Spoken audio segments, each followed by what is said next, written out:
Okay, so we should be live. So, guys, welcome to the Insiders Talk Show.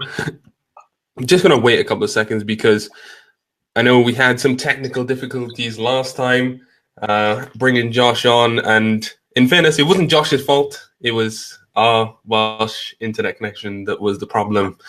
It wasn't holding up. Berlin got some super speeds though, guys. So it couldn't have been Josh. It couldn't have been Josh. It must have been the Welsh internet. But guys, what we're going to be talking today about is how you can actually get more leads, sales, and customers and close more deals for your business. And I'm going to bring and introduce Josh and how Josh has been doing that for is an 8-figure company now. It's international sales, and he's a sales director at only the age of 23. Are you 24 now, Josh? 24 now, yeah. So I've been there a year. It's 24. Yeah, been there a year. And so he is an expert in this field. So I thought, guys, let's bring the experts in sales. I've been asked, okay, so how do we actually close, because we're getting all these leads and everything from social media. How do we close those leads? So we thought, let's bring Josh in. Okay, guys, so we got Jacqueline in here. We got Natasha. Hey, guys, thank you for tuning in. But I think I'll pass it over to Josh now, and he's going to talk about a bit about his background and then a bit about what he's currently doing and why he's on this road to kind of increase the amount of people that he's helping and why he's on this journey. So, Josh, I'll let you take it away. Well, no, and I appreciate you having me on yet, because this is the That's okay. first talk show podcast interview that I've done in Wales. I think it's super important for me, being that I'm from Wales, and the one thing that kind of stresses me out when I look back at home is there's not a place really for people at home to get decent information from. Yeah. If you look at the States, there's 101 different social media celebrities that claim to have the sort of right stuff to help your business, but in the UK we're so limited with what we've got. So that's why this is really, really cool for me. So thanks. About me. So it's not a super long one. I'm not a big guy for biographies. To blow my own whistle for 10-minute bullshit. But I'm a sales director. I'm 24. I'm a manager at an 8-figure company. Got a couple of businesses of my own as well. So one, Physiblocks, which you might already know, especially if you're from South Wales. We're one of the leading marketing companies. We do print, we do signage as well. But most of it's kind of lead generation, business to business, and help clients in the UK specifically. But obviously we are growing, but we work with the likes of McDonald's, Microsemi, some of the biggest companies in the world as well. And I'm working as well with a startup in Cardiff called iGrow, which is quite an exciting product. So it's an education technology company, and they're building an app to really help design the sort of future pathways for children in the education system. But that's enough about me. Let's get on to the stuff. Josh said he keeps it short. He just wants to get in. He just wants to give value. That's all it is for Josh. I'm going to fall asleep if it's a talk about Josh Fest. It's not about that. So let's get into sales, right? And look, the thing that I wanted to really go into was building value, which, to be honest, is a super big topic, right? And there's no magic spray that I can give you right now that's going to cover the whole thing. Building value is a massive, massive topic. So I think the best way to sort of approach this is to put it into like 3 sections. So the building value process that you do before you get a sales pitch with a prospect, the building value piece that you have then during your meeting, and then how to build value afterwards. So either as a follow-up, as a couple of different things that will not only just like build more value, but will shorten your sales cycle and will help you increase conversions, because that's ultimately what kind of the whole piece is about, right? If you build enough value, your sales cycles are going to decrease, you're going to convert more. So in terms of the first bit, right, and this is something I just want to touch on first, because people don't buy a product based on the price. Like, I get so many people saying to me, damn, like, there's a problem, my price is too high. Like, the truth is, it's bullshit, right? Price is a made-up number. How can price be too high when it's a figurative thing that doesn't make any sense? Like, no magic person from higher heaven come down and said, Josh, my product is worth 10 grand today.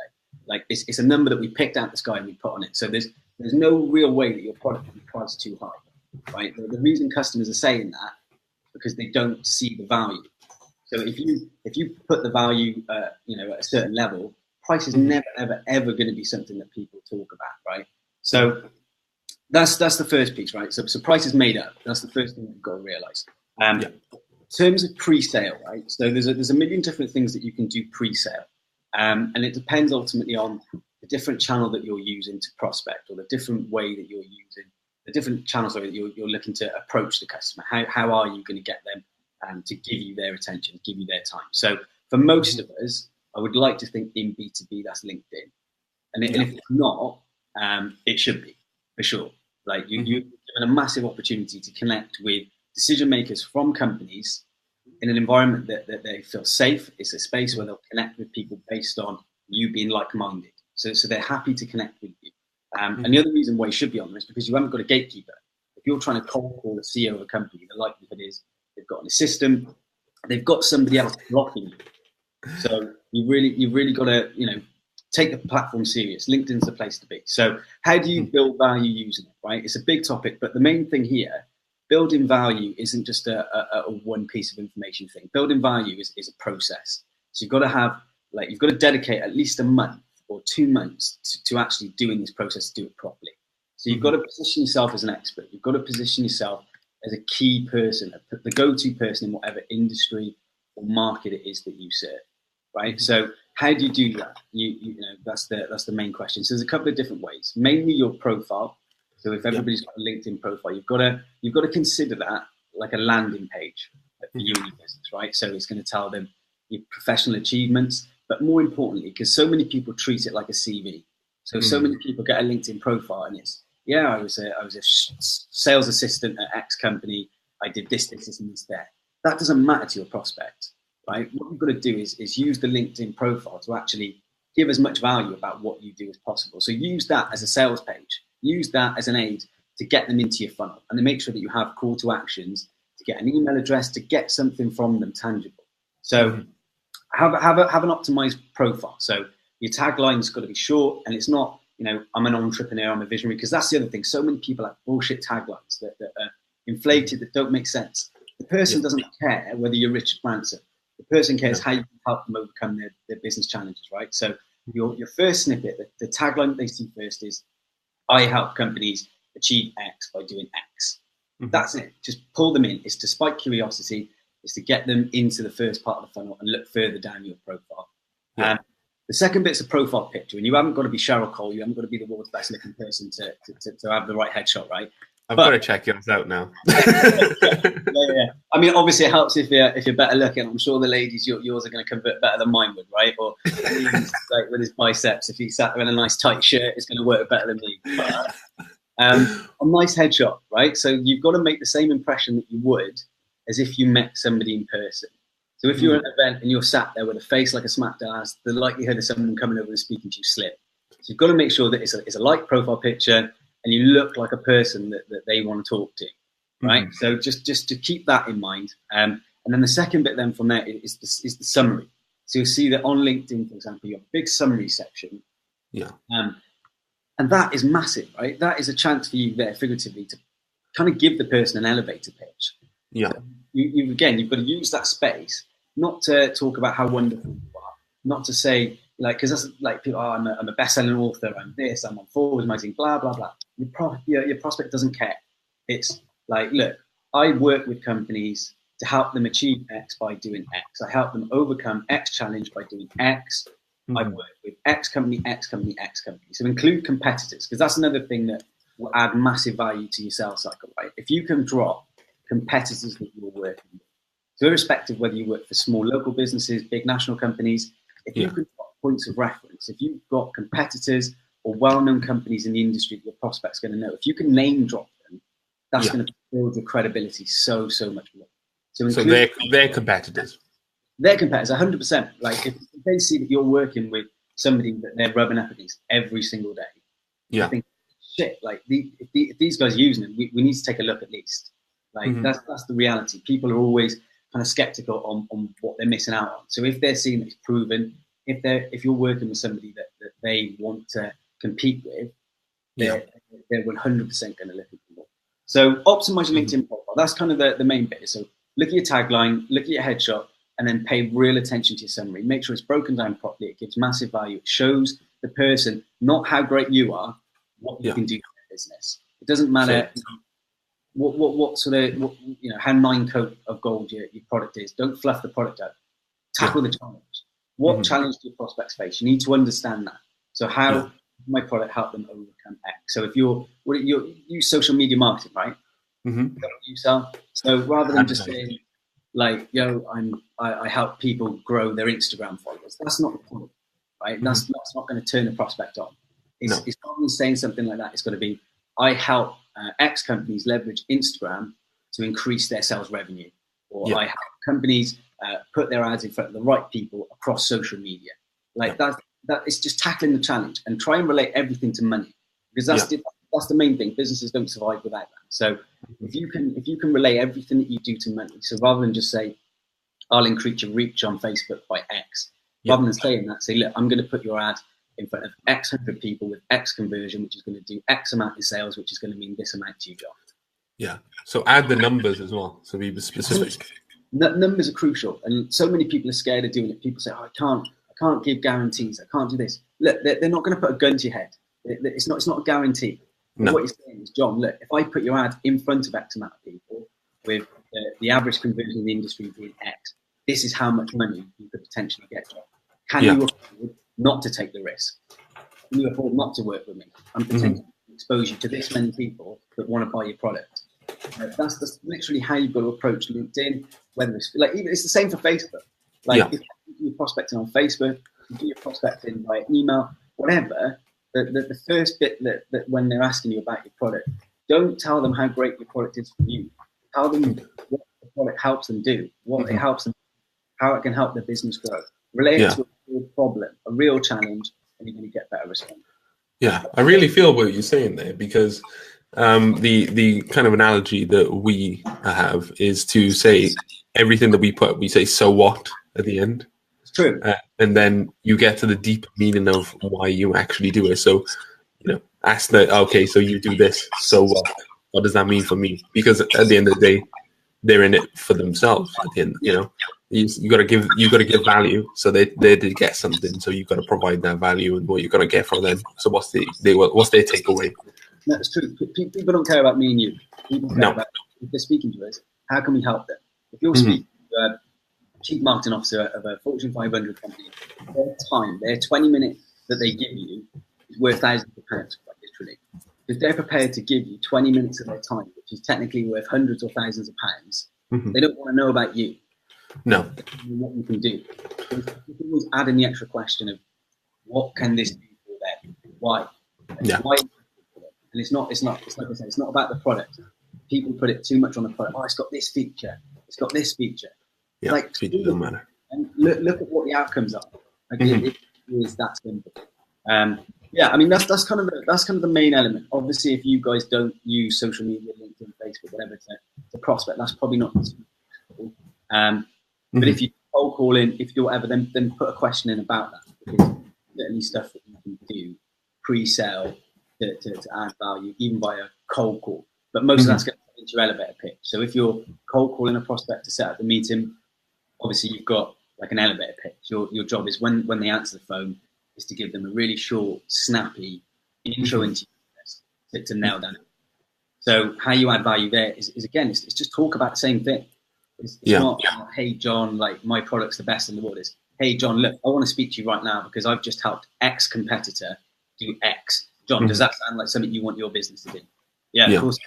Cool. Right. Give me 20 minutes Wednesday. Let's speak. Like, just direct. Like, speaking to bosses, owners of companies. Like, too familiar, too friendly. Just give them the real value. Look a bit deeper. Don't waste their time on features and benefits. Just look seriously at the outcome of the actual benefit for them working with you. Yeah. So do you cold call much now? 100%. Like I can't stand these people that you see, like so many sales guys, so many sales influence directors. They're telling you how to cold call based on stuff they did 10 years ago, man. Like if you're a sales manager, if you're a business owner, if you're a sales director, whatever you are, if you're not cold calling, like you're missing out. Your skills go with cold calling in 10 minutes. Like every day is different. Every person's different. So like you need to be doing this stuff every single day. And the reality is less people are doing it now. Like 100 years ago, Like cold call was all people had. They didn't have the internet. They had a phone book, so that everybody was called all day. Now people are spending more time on social media, so it's not as competitive. If you're not cold calling, you're missing out. Really missing out, because like I'm never going to be able to give as much emotion on LinkedIn as what I can by physically speaking to somebody. When they hear my tone of voice, when they can really say how passionate I am about it, that's a completely different conversation to like, hey John, I want to speak on LinkedIn.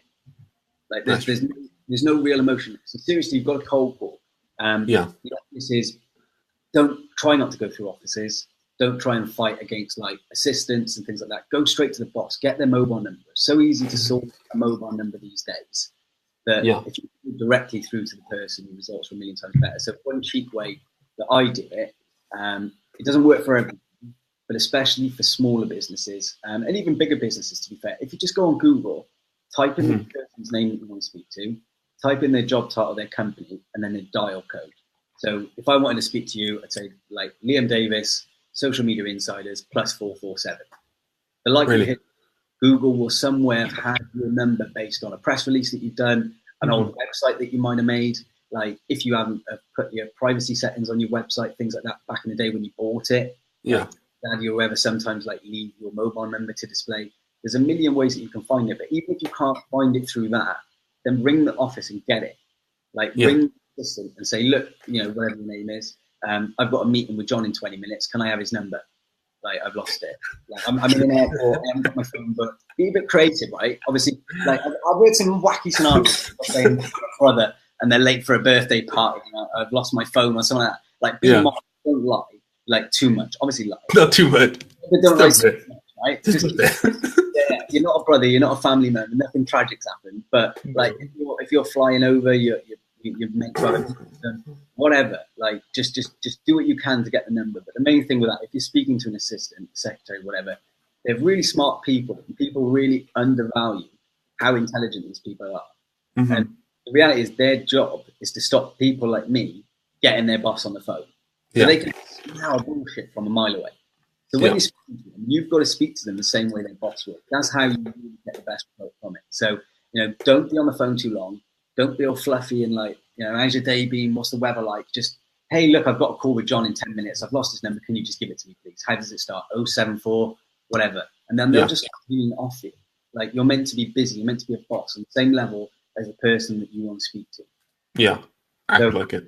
Yeah, I mean, look, it's a bit of an old dinosaur way to do it, but the truth is it's what works. It works, I'd like to lie and say there's a nice moral fluffy way of doing it, but the reality is, like, if you want results and you haven't got somebody's mobile number, you can't get it off Google, then pick up the phone and get it directly off the company that they work for. And if they're a massive company, it's easier because you can go to a satellite office, you know, you can go to a really small office in the middle of Bulgaria and say that you want to speak to somebody in the UK office. This is the only number you can find. They're obviously way more likely to give you the number because it's like a panic thing. Yeah. But if they haven't, if they're a UK-based company with only an office in the UK, isn't it against compliance to do this now? Well, technically no, because if their number is on Google, then they've made it publicly accessible to everyone. Privacy, yeah. And it's the same, like, for example, you can get mobile numbers off LinkedIn, right? And you can get email addresses off LinkedIn. And a lot of people are afraid to use it. But again, if they put it on an open source network, if they put it on a public space, then that's fair game. Like, you're not putting them in an email list. I'm not like ringing. Like, obviously, you've got to be careful on how many times you ring them. You don't want to be like harassing people. But if they put their number on Google, if they've put their number on whatever, that's their problem. Like, you're allowed to phone the number. You like, it is what it is. Like, people, I'm not a GDPR officer. Like, I can't tell you like 100%, but I do it every single day. I've never had a problem. Like, and we're in Germany a million times more strict on GDPR than what the UK is. So, like, if that was a problem, I would probably know about it by now. Yeah, that's a funny thing because you say about that, but every time that I buy a website, I don't put the privacy on. Just because I'm trying to buy, because I buy up lots of domains in fairness. But I don't know the domain. So if somebody wanted to get my number, that's the reality for most people, right?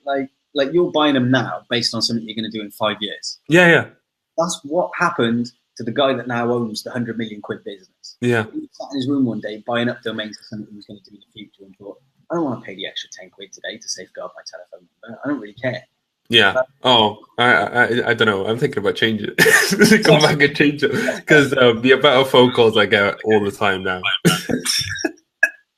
Yeah. Like, and the other thing, if people ask you, where do you get your number from, or where did you get their number from, you are going to get that sometimes. You've got two options really. So depends how your approach is to sales, right? So if somebody says it to me, I just say I'm good at my job. Like, I'll just have a bit of time with them. Like, if that's your personality, that's what you can get away with. Right? But if you're not like that, then what I would say is, look, my business analysis team sourced this. Yeah. It's something as simple as that, and then just brush over it. Like, don't spend too much time telling them the web page that you got it from, what link it was, how long you spent searching on it. Just give them a real short, direct answer. Yeah, look, my business analysis team gave this to me. Yeah. Simple as that. Like, people, if they're bosses, if they're owners of companies, they haven't got time to really care about like why you or how you've got their number. If you've called them and you've offered them enough value, they're going to be grateful that you called them. But that's how you've got to end the call. You think, shit, well, I'm glad this girl or this guy called me. They sound like they can have a business. So, like, obviously, if you're not a very good salesperson, they might be a bit irritated. But if you can do the right things, present the right value, understand their challenges properly, then they're not going to be unhappy that you got their number. People aren't silly. Like, they know that to do a deal with them, you've got to get in contact with them. It's inevitable. Yeah. So, like, you're doing your job.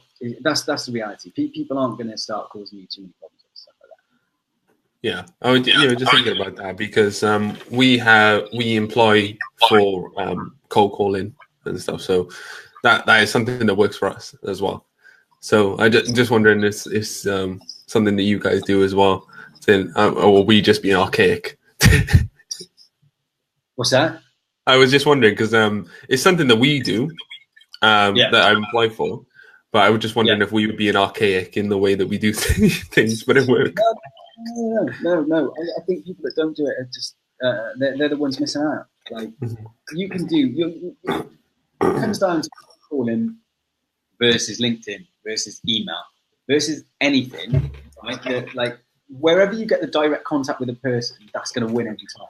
So it's like saying, like, if I can go to an event every single day and meet the guy directly, that's going to work better than cold calling, obviously, because face-to-face contact is worth more. But phone call, vocal contact is worth more than what an email is. Like, whatever the directest route that you can take is always going to win.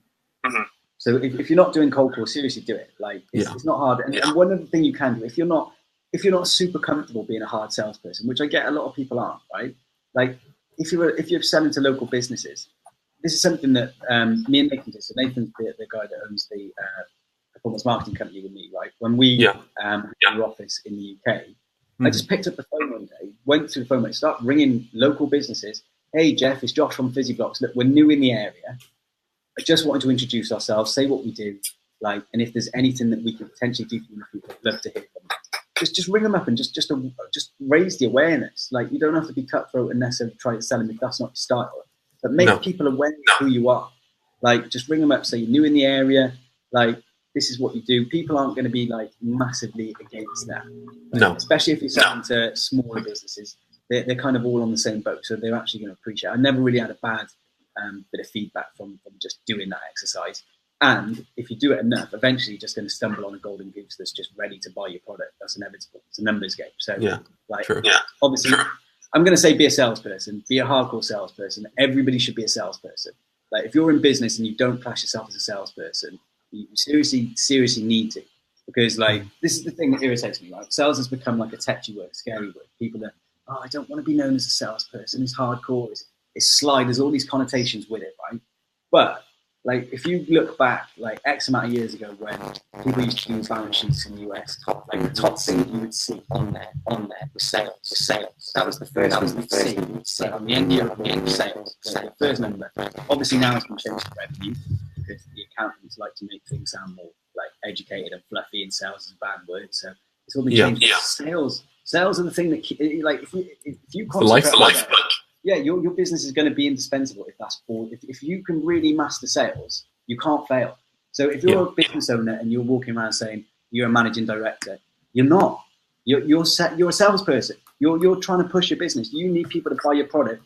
That's how you're still going to be there tomorrow, the day after, and the day after that. So that's that's the reality. You need to really bite down on your gum shield. Even if that's not you, it needs to become you. You need to be a person that's prepared to sell. Like that's the real bottom line. Yeah. No, I 100% agree with that. Yeah. If you're not into sell, you're selling at every stage, and every stage of the process, every conversation you have, you're selling. Even if it's in business, it's in life, you're always selling. So I completely get where you're coming from. Yeah, it's super true. I think like a lot of this got beat out of us as kids. Like we were told, don't talk to strangers, don't crave attention, all the shit that we need to do. Like if I don't get attention, I don't talk to strangers. How can I do business? If I'm not a salesperson, how can I get money off someone? How can I exchange with someone? I can't. Yeah. You need to be all of the things that you were told not to be growing up. That's the truth. You need to be the person that craves attention. You need to be everywhere. You need to be seen by everybody, and you need to be able to sell your product. But yeah, let's talk more into like during the pitch, because that's valuable, right? So yeah. Once you set up a meeting, and this is like my typical process. So obviously, I like to like do a bit beforehand. I have like a process beforehand where I connect with a person on LinkedIn. I share some value with them. I start positioning myself as an expert or an influencer in the industry. They already know me without knowing me before I have the call with them, because they've seen me either reach out to them directly on Messenger. Whether they've replied to or not is not really the issue. They've either had that conversation, like I've either sent them a message. They've seen me communicate in a group that they're in on LinkedIn. They've seen me speaking to other people that they're connected to. Like, make yourself seen first, and then I have a call with them. So they've already got now, obviously, an idea of what I do, because I've given them an elevator pitch to get the call. And they've seen me positioned on LinkedIn as a bit of an expert, as a bit of an influencer, irrespective of whether I am or not. That's what they've seen. So now during the pitch, how can you build more value? Now, obviously, it's the same with everything, right? To build the value that you want, it's got to have a desired outcome. And that's the same with every part of sales. Everything that you do has got to lead to something, right? So if I'm building value, it's not because I'm just a nice guy. It's not because I want the person to like me. It's because I want to reduce the time for that guy to say no. It's because I want him to spend more money. That's the reality. So the more I can do the value piece, the quicker the deals are going to come in, and the shorter it's going to take for them to happen. So how do you do it, right? There's a load of credible different things. So the one thing that's really good is urgency, right? So build urgency around your product. So there's a million ways to do it, but the best thing is to make sure you do all of this stuff up front. So the second you speak to somebody, like most people leave price to the end. Most people leave like their intention to the end, right? You've got to flip all this and do it back to front, right? So when you first speak to somebody, right, just tell them why you're speaking to them. This person's give up their time. They want to know. Right, so there's not like it's not a sneaky process where you're just going to lure them down a road to sell. They know you're going to sell to them. Tell them you're going to sell. John, look, right, I've got 20 minutes on the phone to you. What I want to do is run you through the product, and hopefully at the end of this, I'm going to work with you, John. But let me tell you why. Like, be direct.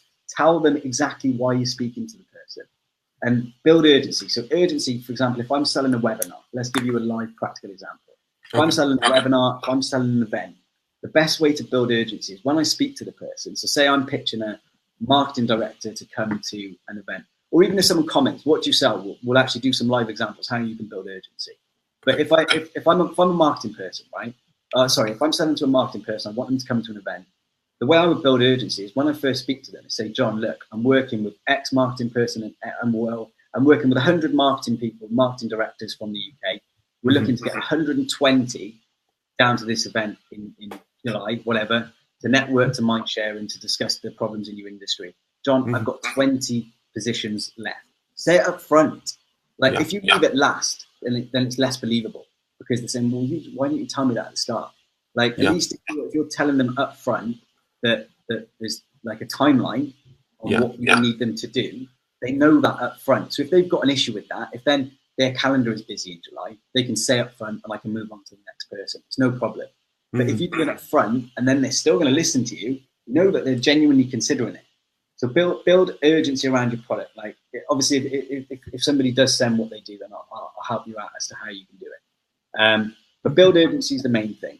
And then the most important part during the pitch to build the value piece is ask the hard questions. This is the bit that a lot of people don't do, right? Don't just meet the person, talk about the weather, talk about the sunshine, blah, blah, nice, fluffy. Like, they're a boss. They've given you their time, right? So what you need to understand is, how can I help you? right? So what I would say, so I sell mobile marketing solutions, right, to gaming companies. So the first thing I'll ask them is, like, John, what do you already do to acquire users for your games? How do you already do it? John, what channels are you using? What are most effective for you? Okay, John, look, if I was to deliver X amount more users that were better in quality, that were going to monetize better, what would that mean to your business in money? Like, get them to be direct, get them to answer the questions. Like, ask them straight up, what are they already doing? So if you know they've got X challenge, so if you're selling social media marketing, you know they've got an awareness challenge. You know that they want to get more sales online. Ask them, what are they already doing? What channels are they already using? Why aren't they using the other channels? Like, what's held them back? Why haven't they already done this? What would they want? If you were to do this, what would be the desired outcome? Make sure that you ask the hard questions, because all that information you can indirectly use at the end when you're a close person, because you understand what they're already doing and why they're going to buy. They're going to tell you the exact reason that if you deliver X, it means X to them. That's it. Once you've got that, you're good to go. That's a deal. You've got the information. Like, so ask the hard questions and do it up front. That's the most important thing in sales. If you do that, you'll see real success, and you'll see success quick. Don't leave anything to the end. Like, if somebody asks you the price of your product, tell them. Like, tell them. It's not a secret. Like, people go, oh no, I'll tell you at the end, job. Like, we'll get to the price in a minute. Price isn't important. The price is important. Just tell them. Like, just give them an answer. Like, at least you're wasting time. You should be proud of your price. If somebody asks me what my price is, it's 20 grand, but I'm going to tell you why. It's just another chance for you to build more value. Like, don't hold things back. Don't be scared. Like, it's all been taught back to front. Like, people just, like, if you see Jordan Belfort and people like that, right? And I'm not saying that they're not good at sales. Obviously, the guy's done millions of pounds. They're more than you, right? But he did this 100 years ago. He's a dinosaur. So it was all about being this snake oil salesperson that would just get money, lure you in by the way he speaks, by being the silver tongue fox. Today it isn't like that. People haven't got time. We're all fighting for time. We're all fighting for attention. You've got somebody's attention. If they ask you a question, answer the question. Answer the question, and then give them a reason why. That's the main thing. So don't hold back. Don't wait on price. Price can wait later. No, it's 20 grand job. Like, but say it proud. Like, don't be a pussy about the price. Price is price. It's a made up number. It's not expensive as long as you show them the value. So that's it. Urgency, and then hard questions. That's how you're going to build the real value inside the sales pitch that's going to give you the ammunition. But the best part for me that will change what you do the most is following. Like, the likelihood of most people closing a deal on the first call is slim. It takes, on average, about 12 to 15 points of contact to do a deal. People don't believe that when I say that, but that's the truth, right? It's not a one core solution anymore. And so what kind of solution? Pardon? What would you count as like a point of contact? Sure. So a message on LinkedIn would be one. A connection on LinkedIn would be two. Like, they've seen you. That's a point of contact. You've sent them a message. You've spoken to them first. And now, obviously, you're not just speaking with one person. You've got to speak to other people in the business. Like, this is another thing. Like, we could really talk about this stuff all night. Like, sales, you don't pitch one person. If I was to knock on your door tomorrow and I'm a window sales guy, what's the likelihood while your missus is at work, you're going to buy 10 grand's worth of new PVC windows without asking her? No. It's not going to happen. Guys, you've got balls like a rhinoceros. It ain't going to happen. Like, people spread risk. People do not want to be the person responsible if stuff goes wrong. So there's other people in companies that you need to get on board. So you need to, this is why I said it on the video last week, understand, not just a decision maker, if it's a physical product, who's using the product? Because that person has got sway. If that person likes it, that's going to help you. And then who's above them? Who's influencing it? Who's sat next to the decision maker every day? Yeah. So, like, there's a real standard format